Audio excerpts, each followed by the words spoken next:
Anhur kita sapa dulu. Assalamualaikum Ustaz. Waalaikumsalam warahmatullahi wabarakatuh. Ya, ini suaranya ada.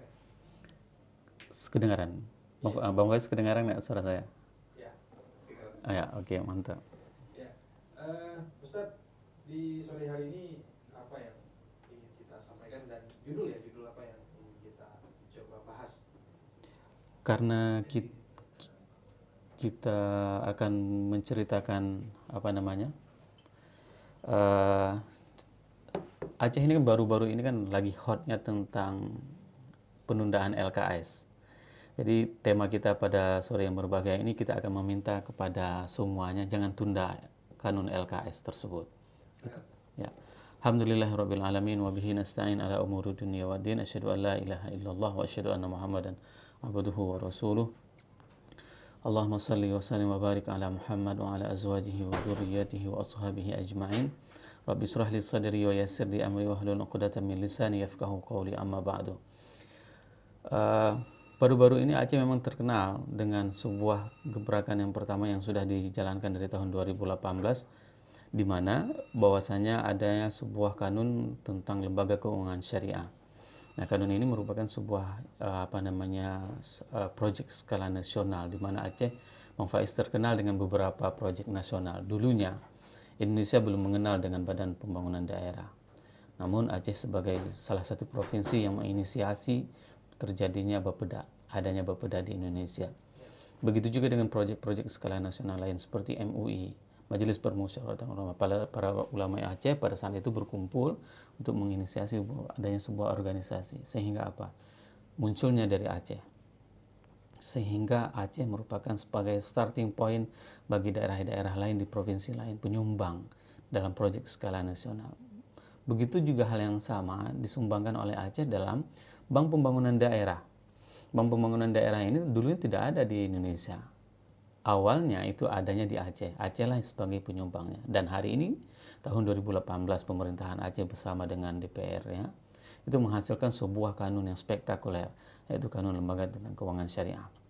Ini merupakan sebuah langkah maju di mana yang pertama sekali kita sebagai mengisi kekosongan UUPA. Selama ini UUPA diisi dengan hal-hal yang simbolis, ya. Akan tetapi bagaimana memaknai syariat Islam secara kafah di negeri yang kafah ini. Maka oleh sebab itu ini merupakan sebuah terobosan yang sangat spektakuler. Saya ulangi bahwasanya kita akan terbebas dari riba. Ini merupakan sebuah spirit yang sangat luar biasa. Di saat Aceh itu semua lembaga keuangan yang bertransaksi di Aceh itu harus menggunakan sistem syariah.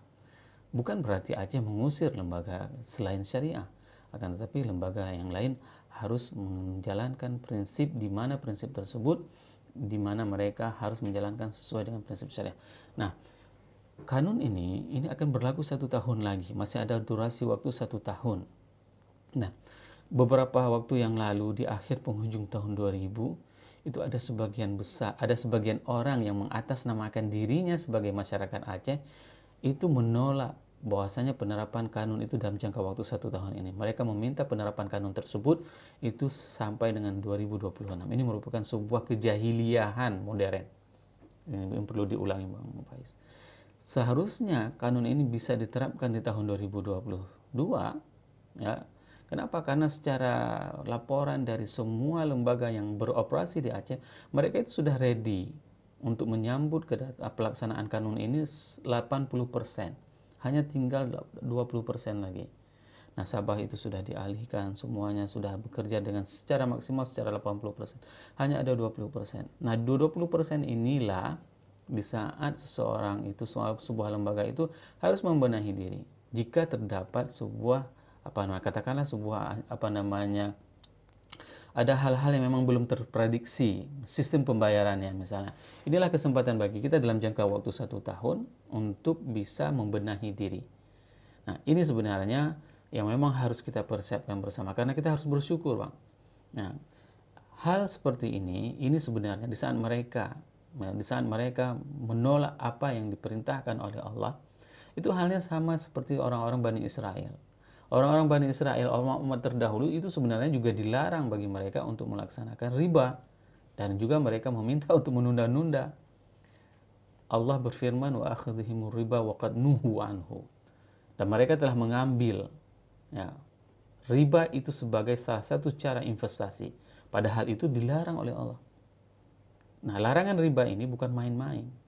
Nah, jadi apa bedanya kalau seandainya kita mengatakan bahwasanya tunda dulu ya, dalam jangka waktu sekian lama, dengan kita mengatakan bahwasanya riba itu juga boleh. Sama saja sebenarnya. Hanya bahasa hari ini mereka meminta menunda dalam durasi jangka waktu yang sekian saja. Padahal itu juga sama juga dengan menolak sistem bahwasanya kita menghapuskan riba.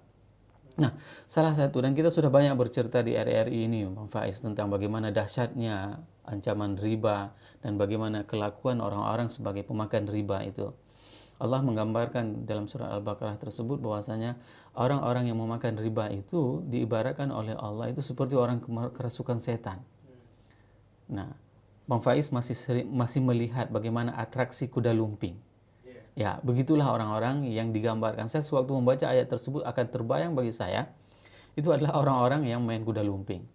Ya, mereka itu loncat-loncat, kerasukan seperti itu. Nah, hal yang sama itu diungkapkan di dalam Al-Quran. Siapa saja yang menolak riba, ya, siapa saja yang tidak mau bahwasanya riba itu dihapuskan, dan siapa saja di antara mereka yang melaksanakan sistem ribawi itu diibaratkan dengan dalam Al-Quran dengan mereka-mereka yang seperti orang kerasukan setan. Alladzina ya'kuluna riba la yaqumuna illa kama yaqumul ladzi yatakhabbathu asyaitanu minal mas. Dzalika bi annahum qalu innamal bai'u mislur riba. Itu dikarenakan apa? Dikarenakan mereka mempunyai sebuah prinsip ngelesnya bahwasanya sama aja antara riba dengan perdagangan, sama aja antara riba dengan bisnis. Nah, ini merupakan sebuah gambaran di saat hari ini ya, pemerintah Republik Indonesia sudah menetapkan bahwasanya bank syariah itu berbeda dengan bank konvensional. Ada orang yang mengatakan sama aja.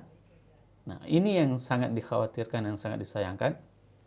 Bagaimana spirit keimanan orang Aceh yang mengaku sebagai negeri syariat, ya, mereka adalah orang-orang yang hidup di negeri syariat, akan tetapi mereka tidak mau menerima syariat Allah. Allah dengan jelas menegaskan bahwasanya tidak sama antara jual beli dengan riba. Kenapa? Karena Allah sendiri yang mengatakan bahwasanya wa ahallallahu al-bai'a wa harrama riba. Allah menghalalkan jual beli dan Allah mengharamkan riba. Faman jaa'a mau'izatan min rabbih fantaha falahu ma salafa wa amruhu ila Allah. Dan barang siapa yang mengakhiri semuanya, hari ini setelah mendengarkan tausiah ini, mereka semuanya akan mengakhiri bahwasanya konsekuensi. Saya bertobat, tidak akan lagi mengulangi transaksi saya dengan transaksi ribawi, dan saya tidak akan lagi membuka rekening saya di tempat yang ribawi untuk bertransaksi. Dan barang siapa yang kembali lagi setelah mengetahui bahwasanya riba itu sesuatu yang memang dilarang, bahwasanya mereka tidak meminta untuk diperpanjangnya lembaga keuangan konvensional di Aceh, ya, dan mereka betul-betul taubat, tidak meminta lagi bahwasanya diperpanjang lagi operasional bank konvensional di Aceh, ya. Kalau misalnya mereka kembali lagi untuk meminta, ya, faman ada faulaika ashabun nar.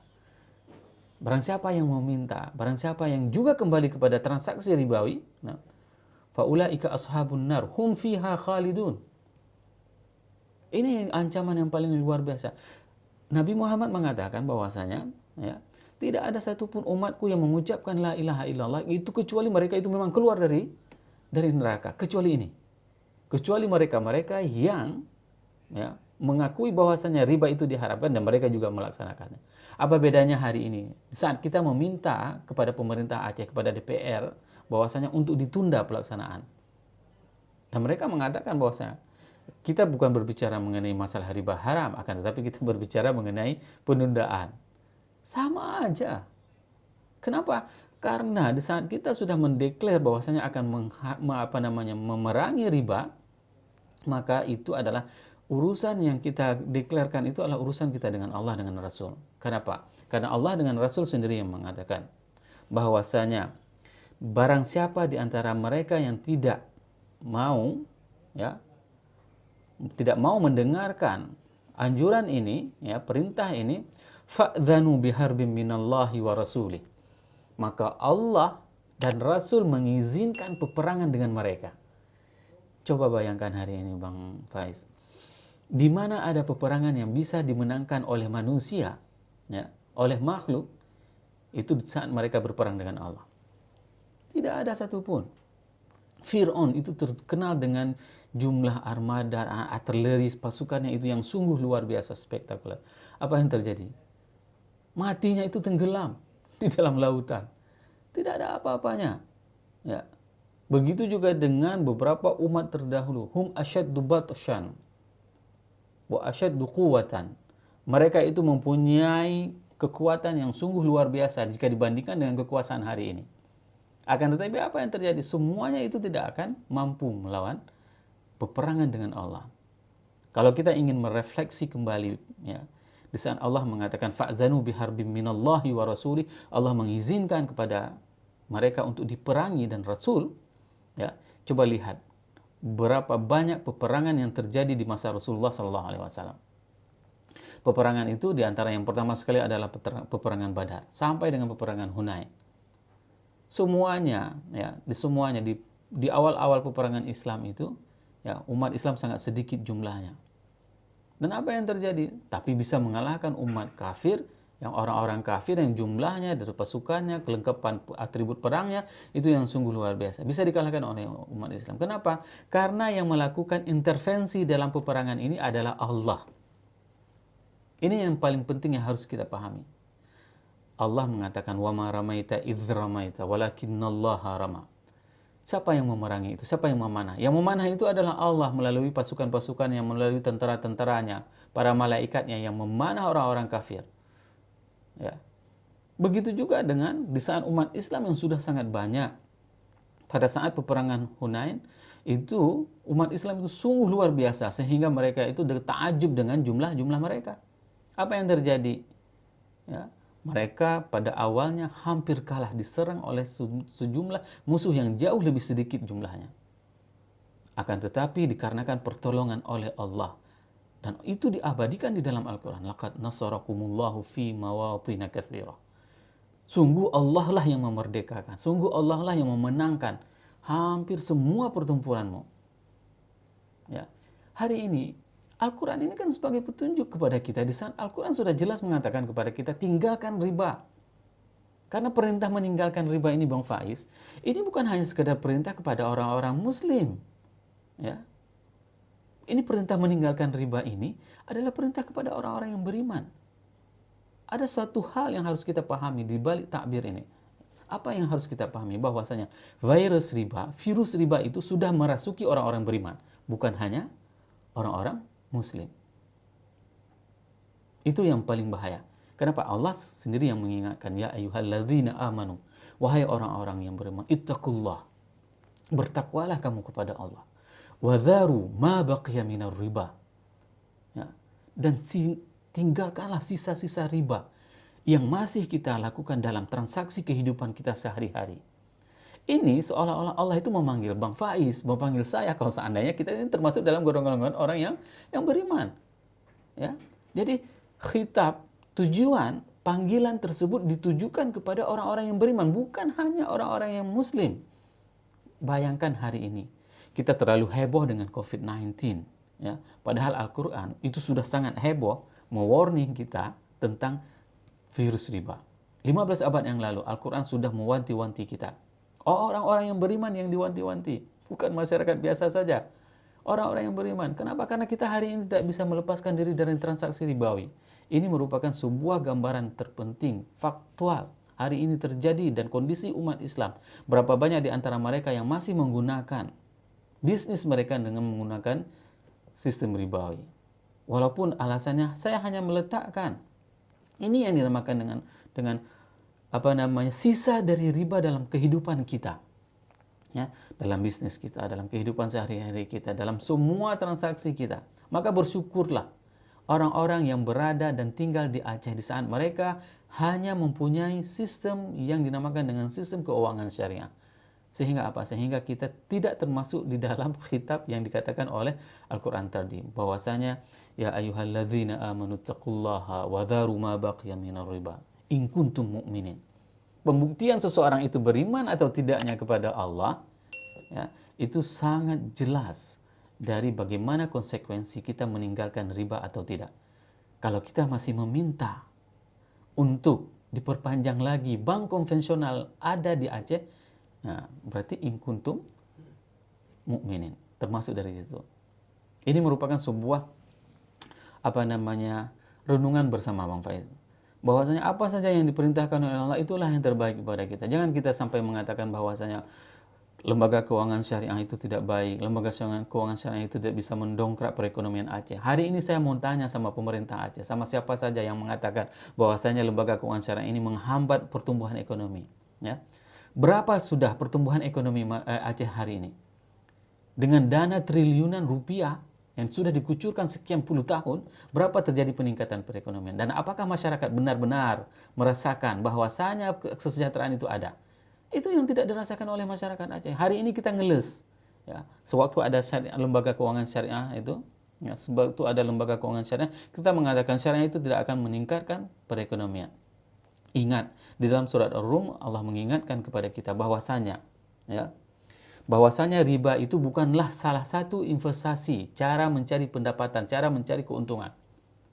Allah berfirman, "Wa ma ataitum minar riba liyarbu fi amwalin nas."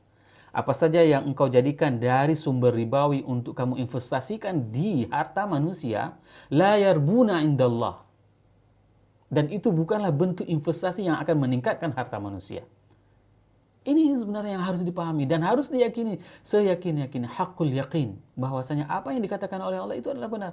Kenapa perekonomian Aceh hari ini tidak pernah beranjak dari 5% ke atas? Kenapa? Karena selama ini yang akan menikmati pendapatan, yang akan menikmati modal dari keuangan itu adalah orang-orang yang sudah mempunyai kapital.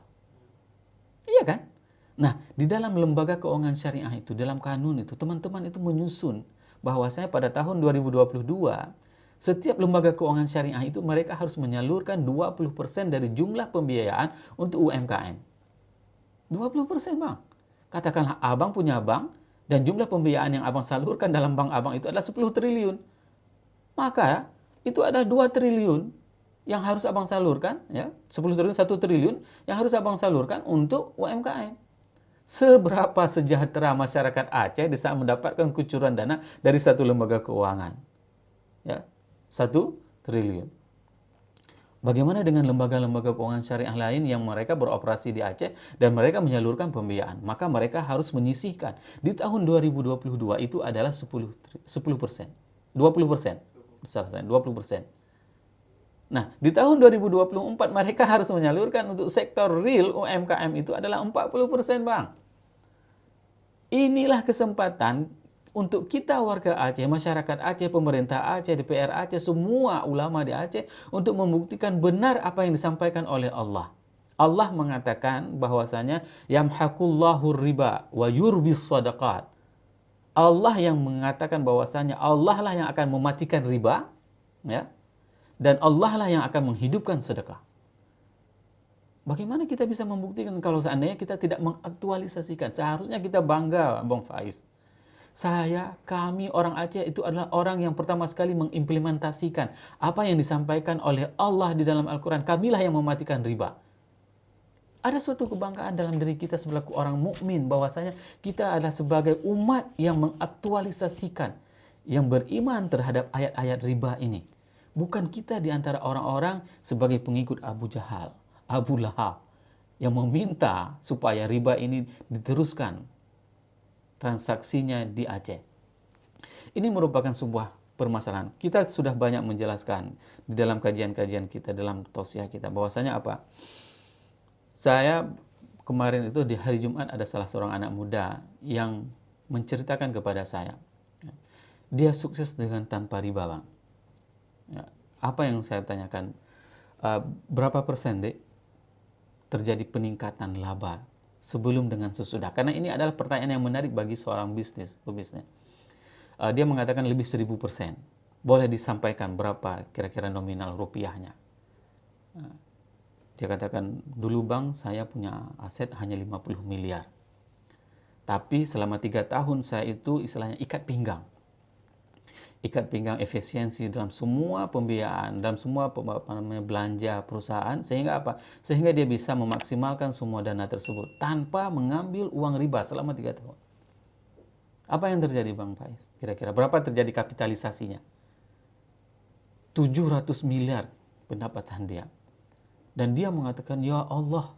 Dia mengatakan seperti, ya Allah, sungguh benar apa yang engkau katakan. Bahwasanya riba itu akan mematikan dan sedekah itu akan menghidupkan. Ini sebenarnya kita tidak bisa cerita bagaimana boykot produk-produk dari asing kalau seandainya kita pertama sekali tidak pernah menghilangkan sistem ribawi itu. Dan saya berulang kali mengatakan lihatlah bagaimana para sahabat spirit sedekah mereka. Umar di saat beliau mendapatkan kebun di Khaybar, itu adalah kebun terbaik. Tanah Khaybar itu mempunyai tanah pertumbuhan perkebunan yang paling baik di dunia pada saat itu. Dan saat Umar Rasul menaklukkan Khaybar, pada saat itu Umar datang ke Rasul mengatakan, wahai Rasul, aku mempunyai harta terbaikku. Aku ingin apa yang harus kulakukan terhadap harta ini. Pada saat itu Rasul mengatakan bahwasanya simpan, tahan pokoknya dan sedekahkan hasilnya. Ini merupakan salah satu cikal bakal dan bentuk wakaf pertama sekali. Selain wakaf, Rasul membebaskan tanah Masjidin Nabawi yang dibeli dari anak yatim. Nah, coba lihat bagaimana spirit bersedekah mereka. Mereka tidak pernah kepingin, mohon maaf sebuah kebiasaan yang tidak baik hari ini yang terjadi dalam masyarakat kita. Begitu mereka mempunyai pendapatan yang lebih, mereka akan membuat rumah untuk anaknya, membeli mobil untuk anaknya. Boleh menyayangi anak-anak, tapi coba buat sebuah research. Kita duduk pagi-pagi ngopi itu sambil menanyakan kepada teman-teman, ada nggak dia ditinggalin harta sama orang tua? Saya tanyakan dengan teman-teman, tidak. Bahasanya mutabocak pihanalo.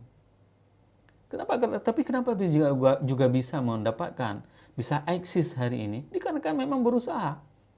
Dan yang terpenting yang selalu kita ingatkan itu adalah bahwasanya jangan pernah bermaksiat kepada Allah. Melakukan riba ini adalah maksiat, Bang Faiz. Nah, bagaimana mungkin kita bisa sukses hidup? Bagaimana mungkin kita bisa sukses dalam bertransaksi ekonomi, dalam berbisnis, seandainya pondasi yang kita lakukan itu adalah pondasi ribawi? Itu tidak akan pernah terjadi, Bang Faiz. Dunia itu mengalami krisis ekonomi selama 5 tahun sekali. Dunia, boleh dilihat, boleh dirunut nanti. Hampir setiap 5 tahun sekali dunia mengalami krisis. Kenapa? Karena mereka menggunakan sistem ekonomi yang sangat rapuh, yaitu sistem ribawi. Ini merupakan sebuah renungan kepada kita semuanya, Bang Faiz. Jangan pernah tunda pelaksanaan lembaga keuangan syariah. Di mana kekurangannya? Dan kita sangat meminta kepada bank-bank BUMN, bank-bank BUMN, mereka harus mempunyai wisdom. Di mana misalnya ada salah seorang teman yang curhat, Ustaz, saya tidak lagi disambung kerja dikarenakan umur saya lewat 45. Seharusnya mereka juga mempunyai kebijaksanaan. Jangan sampai nama syariah itu tercemar karena sikap-sikap ulah kita. Apa salahnya kita menyambung kontrak apabila mereka juga lebih dari 45 tahun umurnya? Kenapa? Karena ini adalah sumber daya manusia yang memang sudah ada. Hal-hal seperti ini. Sehingga banyak teman-teman itu yang mengatakan bahwasanya dengan beralihnya ke syariah, semua itu akan mengurang, katanya mereka. Ya kan? Pendapatan dia dulu misalnya dia mendapatkan gaji 40 juta, hari ini dia cuma dapat 20 juta. Saya katakan, berbahagialah saudara yang saat gajinya dari riba itu berkurang. Kenapa?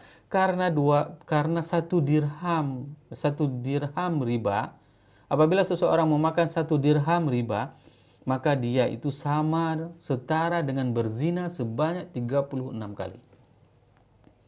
Siapa yang mempunyai kekuatan untuk berzina 36 kali, Bang? Ini menjadi permasalahan yang serius, Bang. Kenapa? Karena zina itu tidak ada cacian maki yang paling kejam itu dalam konteks bahasa Aceh, itu apabila cacian makian dengan berzina dengan ibu kandung. Begitu seseorang dikatakan tit, misalnya gitu sensor dengan ibu kandungnya, wah langsung membludak, dia akan marah.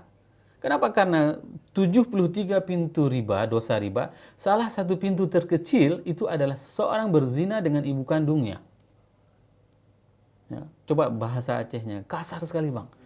Kalau udah dibilang berzina dengan ibu kandung dalam bahasa Aceh itu kasar sekali.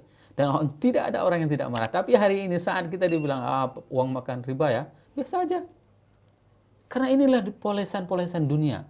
Dalam bahasa Inggris sendiri, riba itu tidak dikatakan dengan riba, akan tapi diterjemahkan dengan bahasa yang menarik, interest. Sesuatu yang menarik. Atau usury. Ya. Bukan dengan sesuatu yang mengerikan seperti di dalam bahasa Arab. Riba ya riba. Ini sebenarnya, bersyukurlah di saat kita kehilangan pendapatan dari sistem ribawi. Kenapa? Karena kita terhindar dari berzina 36 kali dan berzina dengan ibu kandung kita. Ini merupakan dahsyatnya seseorang itu apabila dia melakukan transaksi ribawi. Belum lagi kita bercerita tentang bagaimana siksaan di hari akhirat, dan itu langsung disaksikan oleh Rasulullah SAW di saat Rasul melakukan Isra Mi'raj. Rasul di saat Isra Mi'raj itu melihat bagaimana orang yang dibakar di dalam api neraka, tapi bakarnya dalam bentuk open. Bayangkan orang yang melakukan riba itu, yang melakukan transaksi ribawi, hidup dengan kehidupan harta ribawi, itu mereka dibakar dengan open. Opennya itu atasnya kecil dan di bawahnya besar, dan dia dicemplung, tidak bisa keluar. Ini yang dinamakan dengan open api neraka, yang akan dikhususkan bagi mereka yang melakukan transaksi ribawi. Hari ini siapa yang paling kuat bang? Abang sanggup mematikan api rokok? Sanggup? Kalau mungkin komodor bisa, ya kan? Karena rokok itu. Tapi kalau rokok cerutu, coba masukkan ke dalam ketiak, suruh tahan lama. Nggak ada yang sanggup bang. Belum lagi api neraka. Api neraka itu azab terendahnya itu adalah dipakaikan sendal jepit. Itu azab terendah api neraka. Hanya disentuh kakinya dengan sendal jepit. Tapi apa yang terjadi? Efeknya ini semuanya mendidih kepalanya. Ini azab terendah. Hanya dipakaiin sendal jepit made in api neraka. Bagaimana dengan dibakar dalam bentuk open? Dan ini adalah sesuatu yang benar, sama seperti benarnya di saat Al-Quran mengatakan kepada kita bahwasanya virus riba itu sudah terkontaminasi dalam semua kehidupan umat yang orang-orang yang beriman. Saya kira demikian, Pak. Ya, lembaga keuangan syariah ya, Ustaz dan Manhur, semoga kita harapkan ke depan ya, agar masyarakat mau move on dari konven ya ke syariah. Karena mungkin sudah terlalu lama ya. Menikmati Sudah mendarah daging. Sangat nyaman, sangat nyaman, sehingga susah move on-nya. Betul. Ya. Padahal seperti yang Ustaz sampaikan tadi, betapa indahnya di saat keuangan di Aceh ini memakai sistem syariah. Betul. Kita harapkan juga Ustaz agar tidak hanya simbol syariah. Betul. Prakteknya juga harus sesuai dengan. Makanya ini kesempatan kepada kita sebenarnya, Bang Faiz. Di saat ini sudah legal, standingnya sudah syariahnya sudah oke, mari kita isi bersama-sama. Kita kritisi kalau mana sisi-sisi yang tidak syariah, ini yang harus kita sampaikan kepada semua lembaga keuangan syariah. Sehingga apa? Saya mempunyai sebuah prinsip. UAS selalu mengatakan, Aceh akan syariah semuanya pada saatnya. Semua sisi, keuangannya, ya kan, pemerintahannya, semua nanti insya Allah akan bermula dari Aceh ini. Akan starting pointnya, nuktatul intilaknya itu dari Aceh semuanya akan mulai.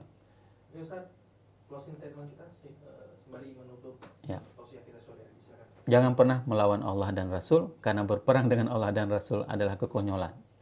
Mari sama-sama kita dukung pelaksanaan lembaga keuangan syariah, jangan tunda lagi. Subhanakallahumma wa bihamdika asyhadu an la ilaha illa anta astaghfiruka wa atubu ilaik. Wassalamualaikum warahmatullahi wabarakatuh.